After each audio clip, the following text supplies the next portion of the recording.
मैं एक डकैती के दौरान जाग रहा था। मैंने लुटेरों का रहस्य सुना। आधी रात हो चुकी थी जब मैंने टिक टिक की आवाज़ सुनी। मैंने अपनी आंखें खोली और छत की ओर देखा ताकि यह सुनिश्चित हो सके कि मैं कुछ कल्पना तो नहीं कर रहा हूँ। मैंने एक पल के लिए अपनी सांस रोक ली और ध्यान से सुनने लगा और फिर से आवाज़ आई, हे भगवान, ये चोर है। मैं घर में अकेला था। मेरे माता पिता विदेश में थे। वे 2 सप्ताह पेरिस में बिताने वाले थे और मैं घर पर ही रहता था क्योंकि मेरा स्कूल था। मेरी दादी रोज़ाना मेरा हालचाल जानने आती थी, लेकिन अब मैं बड़ी मुसीबत में फंस गया हूँ। घर में चोर है तो मैं क्या करूँ? मैंने उसके कदमों की आवाज़ सुनी जो मेरे कमरे के करीब आ रहे थे। मेरा दिल पागलों की तरह धड़कने लगा। मैं महसूस कर सकता था कि वह दरवाज़ा खोलने के लिए दरवाजे के हैंडल पर बटन दबा रहा है। मैंने जल्दी से अपने सिर पर कंबल खींच लिया और गहरी नींद में होने का नाटक किया। मैंने अपना हाथ अपने मुंह पर रख लिया ताकि मैं कोई आवाज़ न करूं। दरवाज़ा खुला और उसने लाइट जलाई। मुझे कमरे में उसकी मौजूदगी का एहसास हुआ। वह कुछ मिनटों तक दरवाजे के पास खड़ा रहा, जो मानो एक पूरी जिंदगी हो। मुझे डर था कि वह मेरे पास आएगा और उसे पता चल जाएगा कि मैं पूरी तरह जाग रही हूँ, लेकिन उसे पता नहीं चला। उसने दरवाज़ा बंद किया और बाहर चला गया। मैंने अपने चेहरे से कंबल हटाया और गहरी सांस ली। मुझे ऐसा लगा जैसे मैं पानी के अंदर दम तोड़ रहा हूँ। तेज़ी से सोचने से मेरा सिर घूम रहा था। मुझे क्या करना चाहिए? मैं उसे हमें लूटने नहीं दे सकता। वैसे भी हमारे पास इतना पैसा नहीं है। मुझे उसे रोकना होगा। मैंने अपना फ़ोन उठाया जो मेरे बिस्तर के बगल में टेबल पर था और मैंने पुलिस को फ़ोन किया। मैंने उन्हें बताया कि मैं अकेला हूँ और कोई मेरे घर में चोरी कर रहा है। उन्होंने मुझे वहीं रहने को कहा और उनके आने का इंतज़ार करने को कहा, लेकिन मैं चुपचाप नहीं बैठ सकता था। मुझे देखना था कि वह आदमी घर में क्या कर रहा है। मैं उठा और सावधानी से दबे पांव दालान में चला गया। मैंने अपने माता पिता के बेडरूम से कुछ शोर आते सुना। दरवाज़ा खुला था और मैं वहीं खड़ा उसे देख रहा था। जब वह माँ की दराजों में से कुछ निकाल रहा था तो मैंने उसकी पीठ देखी। फिर मैंने उसे कहते सुना, चिंता मत करो, यह आसान काम है। बच्चा सो रहा है। मैं अभी गहने ले जा रहा हूँ। क्या? हाँ, स्मिथ अगले रविवार को हैं। स्मिथ? हे भगवान, वह लॉरेन के घर को लूटने जा रहा है। लॉरेन मुख्य चीयरलीडर थी और सभी चीयरलीडरों की तरह वह बहुत हॉट और खूबसूरत है। उसके माता पिता हमारे शहर में सबसे अमीर हैं। इन दोनों के संयोजन ने उसे एक बिगड़ेल बच्ची बना दिया। मुझे उस पर बहुत क्रश था। सभी लड़के वास्तव में ऐसा करते थे, लेकिन वह केवल कॉलेज के लड़कों के साथ ही डेट करती थी। हाई स्कूल के छात्र उसके लिए शौकिया थे। मैं 2 कदम पीछे हट गया और गलती से मेरा पैर दालान में पड़े एक जूते पर पड़ गया। इससे एक चरमराहट जैसी आवाज़ आई। मैं 2 सेकंड के लिए स्तब्ध रह गया, ये सोचकर कि चोर ने यह आवाज़ सुन ली है। लेकिन नहीं, मैं छिपने के लिए रसोई में चली गई और 10 मिनट बाद पुलिस आ गई। वे घर में घुस गए, लेकिन दुर्भाग्य से चोर पहले ही जा चुका था और उसने माँ के गहने चुरा लिए थे। मैं अगले दिन थोड़ा डरा हुआ महसूस करते हुए स्कूल गया। मुझे ऐसा लग रहा था जैसे मुझ पर 24 घंटे नज़र रखी जा रही है, लेकिन मैं इसे अपने काम में बाधा नहीं बनने दे सकता था। मेरे पास एक मिशन था। मुझे लॉरेन को चेतावनी देनी थी कि उसके घर पर अगली बार चोरी होने वाली है। मैंने उसे देखा और वह अपने दोस्तों के साथ खड़ी थी। मैंने उसके पास जाकर पूछा, अरे लॉरेन, क्या मैं आपसे एक पल के लिए बात कर सकता हूँ? लॉरेन ने अपनी आंखें घुमाई और अपनी गर्लफ्रेंड से व्यंग्यात्मक ढंग से कहा, चलो शुरू करते हैं। एक और बेवकूफ़ प्रशंसक और उसके सभी दोस्त जोर से हंसने लगे। उसकी टिप्पणी ने मुझे गुस्सा दिला दिया। मैं बस उसे चेतावनी देना चाहता था, लेकिन इस रवैये के साथ। मुझे इस बात की कोई परवाह नहीं थी कि चोर ने उसे भी लूट लिया। वह कितनी मतलबी इंसान है। मैंने उसे गुस्से से देखा और कहा, तुम्हें पता है, कोई बात नहीं। मैं उसे छोड़कर अपनी अंग्रेजी क्लास में चला गया। मैं पुलिस को बताने की सोच रहा था, लेकिन हो सकता है कि चोर को पता चल जाए कि मैं ही हूँ। उसे यह निष्कर्ष निकालने में ज़्यादा समय नहीं लगेगा कि मैं चोरी के दौरान जाग रहा था। वह मेरे पीछे आएगा। नहीं नहीं, यह अच्छा विचार नहीं था। अगले कुछ दिनों तक मैं लॉरेन से बात करने की कोशिश करता रहा, लेकिन वह हमेशा मेरा मजाक उड़ाती रही और कहती रही, अरे इस टॉका को देखो, वह दूर नहीं रह सकता। हे भगवान, वह अपने आप में इतनी मस्त है। रविवार आया और मैं बहुत घबरा गया। मुझे ये जानकर नींद नहीं आ रही थी कि कोई लॉरेन को लूटने की योजना बना रहा है। इसलिए मैंने जाकर देखने का फैसला किया, और जब चोर उसके घर में घुसने की कोशिश करे तो पुलिस को फ़ोन करूं। आधी रात के आसपास मैं सिर से लेकर पैर तक पूरी तरह काले कपड़े पहने लॉरेन के घर गया। मैं पेड़ पर चढ़ गया और वहीं बैठकर इंतज़ार करने लगा, लेकिन अचानक एक कमरे में रोशनी आ गई।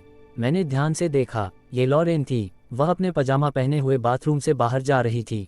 हे भगवान, वह बिना किसी मेकअप के भी बहुत खूबसूरत लग रही है। लेकिन यह महत्वपूर्ण नहीं है।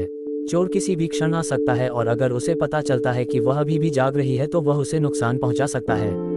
मैंने उसे मैसेज भेजने के लिए अपना फ़ोन निकाला। मैंने उसे इंस्टाग्राम पर मैसेज किया, लेकिन उसने तुरंत मुझे ब्लॉक कर दिया। तो मैंने अगला काम किया। मैं उसके कमरे में गया और उसकी खिड़की पर दस्तक दी। बाहर उसकी एक छोटी सी बालकनी थी और मैं वहीं खड़ा होकर इंतज़ार कर रहा था। जब उसने मुझे देखा तो वह घबरा गई। वह चीखना चाहती थी, लेकिन मैंने हाथ हिलाकर उससे ऐसा न करने की विनती की। मुझे ये सोचकर पसीना आ रहा था कि अब वह मुझे बालकनी से नीचे धकेल देगी और मैं उसे बचाने की कोशिश में मर जाऊंगा। उसने दरवाज़ा खोला और गुस्से से चिल्लाई, तुम यहाँ क्या कर रहे हो? तुम पागल हो। मैं तुम्हारे साथ डेट पर नहीं जाना चाहती या तुमसे कोई लेना देना नहीं रखना चाहती। क्या तुम्हें समझ नहीं आया? मैंने चिल्लाकर कहा, पहली बात, मैं तुम्हें पसंद भी नहीं करती, और दूसरी बात, मैं तुम्हारी जान बचाने की कोशिश कर रही हूँ। वह कुछ पलों तक मुझे देखती रही और पूछा, तुम्हारा क्या मतलब है? और मैंने उसे कहानी सुनाई। मैंने देखा कि उसके चेहरे का भाव पूरी तरह से भय में बदल गया। फिर उसके चेहरे पर एक साहसी भाव आ गया। उसने कहा, पापा यहाँ नहीं हैं और माँ अभी भी कहीं पार्टी कर रही हैं। लेकिन आज कोई लूटपाट नहीं होगी, मेरे रहते नहीं। लॉरेन बाहर चली गई, लेकिन मैं बेडरूम में ही इंतजार करता रहा। उसने मेरी तरफ देखा और कहा, चलो इतना डरपोक मत बनो। मैं हंसा और उसके पीछे चला गया। हमने सभी खिड़कियां और दरवाजे बंद कर दिए और उसने सुनिश्चित किया कि उनका सुरक्षा सिस्टम काम कर रहा है। उसने लाइटें बंद कर दी। फिर हम दूसरी मंजिल के गलियारे में बैठकर उसका इंतजार करने लगे। हमारे पास फ़ोन, एक मोब स्टिक और एक टेनिस बैट था। आप जानते हैं, अगर हमें खुद का बचाव करने की ज़रूरत पड़ी तो हम साथ में थे। मुझे यकीन है कि हम हास्यास्पद दिख रहे थे, लेकिन हम यही सबसे अच्छा सोच सकते थे। हम दोनों ही घबराए हुए थे, लेकिन लॉरेन ने कहा, यह बहुत रोमांचक है। मैं अपनी नसों में एड्रेनालाइन का प्रवाह महसूस कर सकती हूँ। मैं हंसी और हम बातें करने लगे। मुझे आश्चर्य हुआ कि लॉरेन वास्तव में स्मार्ट और मज़ेदार थी। हमने इतनी बातें की कि हम भूल गए कि हम क्या कर रहे थे। मैंने उससे कहा, तुम्हें पता है, तुम्हारा व्यक्तित्व स्कूल में दिखाए जाने वाले व्यक्तित्व से अलग है। वह हंसी और बोली, ओह, यह एक लंबी कहानी है। फिर अचानक हमने रसोई से कुछ शोर सुना।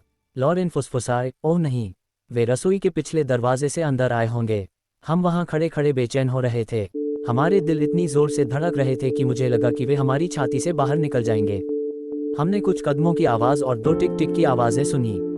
फिर रसोई का दरवाज़ा खुला और नकाब पहने एक आदमी बाहर आया। उसके हाथ में एक बैग था। मैं पुलिस को फ़ोन करने के लिए अपने फ़ोन की तरफ बढ़ा, तभी लॉरेन ने मुझे रोक लिया। मैंने फुसफुसाते हुए कहा, क्या तुम पागल हो? लेकिन लॉरेन उस आदमी को देखती रही जिसने हमारी आवाज़ सुनी और ये देखने के लिए सीढ़ियाँ चढ़ने लगी कि वहाँ कौन है। हम घबरा गए और चुपचाप अपने बगल का दरवाज़ा खोला और वहाँ चले गए। यह एक स्टोरेज रूम था जिसमें पुरानी धूल भरी चीज़ें भरी हुई थीं। वहाँ ज़्यादा जगह नहीं थी। लॉरेन और मैं एक दूसरे के सामने खड़े थे। हम एक दूसरे की आंखों में देख रहे थे और मानो या न मानो, मैं बस उसे चूमना चाहता था। आखिरकार यह मेरा पहला और शायद आखिरी मौका था जब मैं उसके इतने करीब था। तभी हमने फिर से उसके कदमों की आवाज़ सुनी। इस बार वह नीचे जा रहा था। मैंने गहरी सांस ली। भगवान का शुक्र है। लेकिन लॉरेन ने अचानक कहा, वह पेंटिंग के लिए जा रहा है, $1 मिलियन की पेंटिंग। जब उसने ऐसा कहा तो मेरी रुलाई फूट पड़ी। वे अपने घर को पैसे से सजाते हैं। वे कितने अमीर हैं। लॉरेन कमरे से बाहर निकली और नीचे चली गई। मैं पागल होने वाला था। वह खुद को इस तरह जोखिम में क्यों डाल रही है? लॉरेन, यहाँ वापस आ जाओ, तुम बेवकूफ़ हो। लेकिन वह चोर का पीछा करते हुए लिविंग रूम तक चली गई और मैं भी उसके पीछे पीछे चला गया। मैं पागल हूँ, जो उसने जो कहा वही किया। हम चोर को ध्यान से देख रहे थे जबकि वह पेंटिंग उतारने की कोशिश कर रहा था। लेकिन लॉरेन ने जोर से कहा, क्या यह आप हैं, मिस्टर डेविस? मैं घबरा गया। सब खत्म हो गया, हम मर चुके हैं। तुम क्या कर रहे हो? लेकिन आश्चर्यजनक रूप से चोर 1 मिनट के लिए स्तब्ध रह गया। मैंने अपना फ़ोन निकाला और टॉर्च ऑन कर दी। मैंने ध्यान से देखा और हे भगवान, यह आकृति वाकई मिस्टर डेविस जैसी थी। हमारे स्कूल के चौकीदार। लॉरेन ने लाइट ऑन कर दी। चोर ने पलटकर अपना मुखौटा उतार दिया और वास्तव में ये श्री डेविस थे, वह बूढ़ा आदमी जिसे सभी छात्र उसकी मुस्कुराहट और दयालुता के लिए प्यार करते हैं और पूछते हैं, आप ऐसा क्यों कर रहे हैं?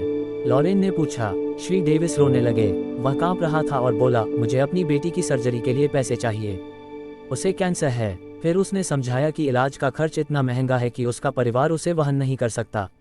जब उसने मुझे ये कहते हुए सुना कि मेरे माता पिता बाहर गए हुए हैं और लॉरेन को अपनी गर्लफ्रेंड से पेंटिंग के बारे में बात करते हुए सुना, तो उसने पैसे जुटाने के लिए घरों को लूटने का फैसला किया। मैंने 10 साल पहले ही एक कार दुर्घटना में अपने बेटे को खो दिया है। मैं अब अपनी बेटी को नहीं खो सकता। फिर वह निराश होकर फर्श पर बैठ गया। हमें उसके लिए दुख हुआ। बच्चे को खोना सबसे बुरी बात है जो कोई भी अनुभव कर सकता है। तभी अचानक हमें बाहर पुलिस की सायरन की आवाज़ सुनाई दी। लॉरेन की मां ने जब अपना फ़ोन चेक किया और कैमरे देखे तो उन्होंने पुलिस को फ़ोन किया। पुलिस ने मिस्टर डेविस को पकड़ लिया, जो बहुत डरे हुए थे और दोषी महसूस कर रहे थे, और मुझे घर जाना पड़ा। अगले दिन स्कूल में लॉरेन दौड़ती हुई मुझसे बात करने आई। रॉबिन, हमें मिस्टर डेविस की बेटी के बारे में कुछ करना है। मैंने मुस्कुराते हुए कहा, मुझे ठीक से पता है कि क्या करना है। मैंने दान के लिए एक वेब पेज डिज़ाइन किया। फिर हम अपने स्कूल की हर कक्षा में गए और छात्रों से जितना हो सके उतना दान करने के लिए कहा। ज़्यादातर छात्र और शिक्षक मदद करना चाहते थे। फिर लॉरेन और मैंने एक चैरिटी कार्यक्रम आयोजित किया जिसमें हमने अतिरिक्त धन जुटाया। लॉरेन अपने माता पिता को भी कुछ पैसे देने के लिए राजी करने में कामयाब रही। वह लोगों को मनाने में कमाल की थी। श्री डेविस की बेटी की सर्जरी हुई और वह अस्पताल में रहकर ठीक हो रही है। जहां तक मी डेविस का सवाल है, उन्हें केवल 6 महीने की जेल की सज़ा सुनाई गई क्योंकि लॉरेन के माता पिता और मैंने अपने आरोप वापस ले लिए थे। मी डेविस ने मां के चुराए गए गहने लौटा दिए और सब कुछ सामान्य हो गया। लेकिन सबसे बुरी बात यह थी कि पूरी बात खत्म होने के बाद मुझे लगा कि मैं लॉरेन से और भी ज़्यादा प्यार करने लगा हूँ। उसने मुझे अपना असली रूप दिखाया और अब मैं वास्तव में उसके साथ डेट पर जाना चाहता था। घर वापसी की पार्टी आने वाली थी, इसलिए मैंने उसे बाहर चलने के लिए कहने के बारे में सोचा। दोपहर के भोजन के समय मैं कैफेटेरिया में गया जहां वह अपने दोस्तों के साथ दोपहर का भोजन कर रही थी। उसने मुझे आते देखा और उसके चेहरे पर सबसे बड़ी मुस्कान थी। वह खड़ी होकर मेरे बोलने का इंतजार करने लगी। मैंने झिझकते हुए कहा, क्या तुम मेरे साथ घर वापसी के लिए डेट पर जाओगी? उसके दोस्त हमें देख रहे थे और मुझे चिंता थी कि वह मुझे फिर से शर्मिंदा करेगी। लेकिन उसने कहा, मुझे सम्मानित महसूस होगा। फिर हमने किस किया। आखिरकार जैकपॉट। मेरी कहानी के बारे में आप क्या सोचते हैं? मुझे नीचे कमेंट में बताएं और लाइक और सब्सक्राइब करना न भूलें। देखने के लिए धन्यवाद।